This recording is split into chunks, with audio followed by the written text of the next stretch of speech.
So just to clarify, there's a lot of people in Canada who identify as immigrant women. And I probably should have thought about this when I agreed to do this part of the project. And the diversity and the range of experiences is something that we are grappling with as we move through our report. When you look at census data that came out recently, it tells us that about 1 in 5 people in Canada were born outside of Canada, so would fall into that immigrant category. We're using the word immigrant very broadly here. And of those, 11% of the population are immigrant women and girls. If you look just at the female population, we're talking about also 1 in 5. So as we move through this, we're going to try to maintain a focus on the heterogeneity, the complexity, but probably, given the nature of this report, we're going to reduce a little bit, but hopefully we can come back to that in your comments and conversation. Some of the goals that set out for our project in our first year was really to do an assessment, an audit of the kind of knowledge that's been produced to understand the needs and the outcomes of immigrants, specifically those who identify as women or who are categorized by usually researchers or government as women. Sometimes we were frustrated a little bit because settlement services were not always visible in academic literature. Many times people were focusing on specific groups or maybe looking at labor market participation, and sometimes would focus on the role of settlement services and sometimes didn't. So we'll try to bring that up. But one of the goals was to identify the role that settlement services play. So we're still in the process of teasing that out. We recognize a lot more of knowledge that's produced at the level of government or non-government organizations speaks more directly to settlement services. So this is in some ways a limit of looking at academic literature on immigrant women. We also employed an intersectional gender-based analysis. Certainly the government, the federal government has been trying to expand, make more robust the ability to disaggregate data, to collect data that shows not just men and women, but gender identity and sexual orientation and their age, how they came into Canada, as well as their current family status. And all of these intersect, I think of like a constellation to shape people's circumstances, their opportunities, and some of the vulnerabilities that they're facing. So this is something we'll try to maintain throughout our report as well. So a big component of the literature that we reviewed focused on the poor health and mental health of immigrants and immigrant families. Some of this has to do with the economics of knowledge production, because there is just more research money in the areas of health than there is, for example, on language acquisition. So keep that in mind, that kind of critical lens, like who's funding this research and how the politics of what people think is important is showing up. So it's not a surprise that health and labor market are the biggest bubbles that Kathy showed you in terms of our literature.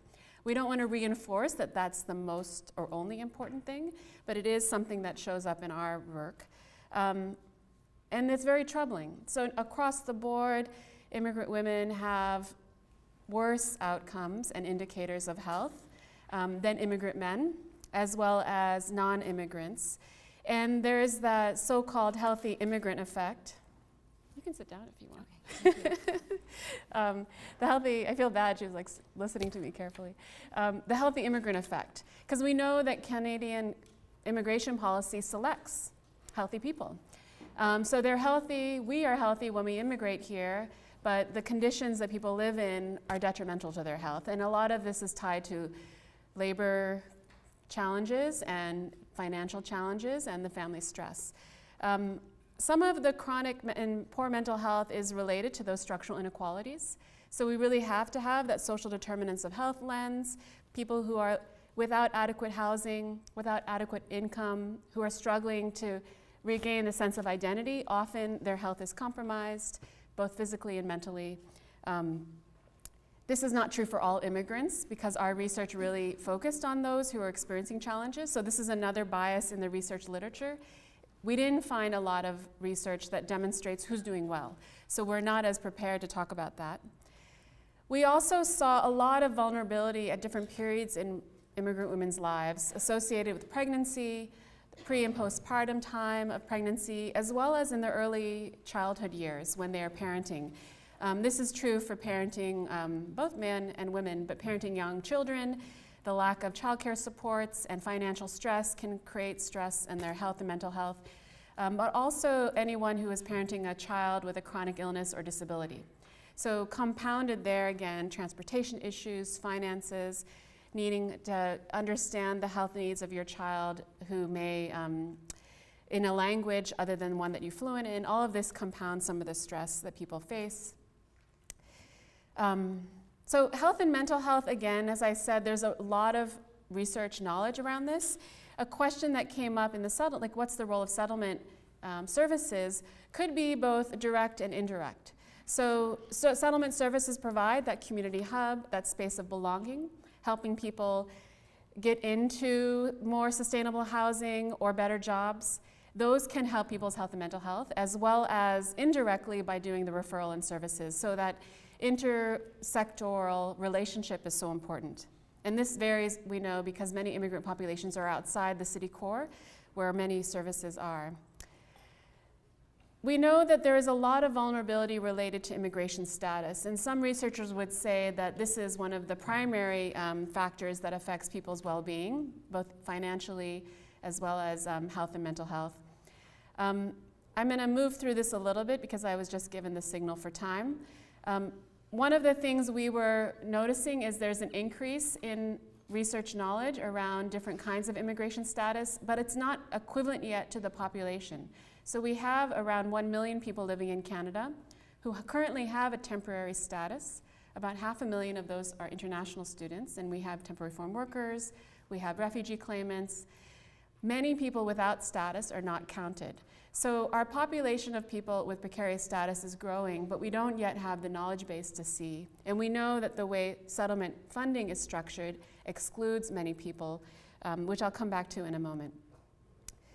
And many people without a permanent resident status are precarious because of their vulnerabilities and limited access to health and social services, as well as exploitation they may be facing where they are finding work.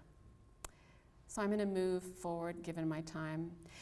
So we're identifying different forms of vulnerability, again with that intersectional lens, that intersect with low income, especially for women in families with young children, that intersects with their precarious immigration status, people seeking permanent residence from having no status, from having a temporary work permit or international study visa. Many refugee women, whether they're seeking a refugee claim or come as refugees with status, have experienced pre-migration trauma, which is a lifelong journey to heal from.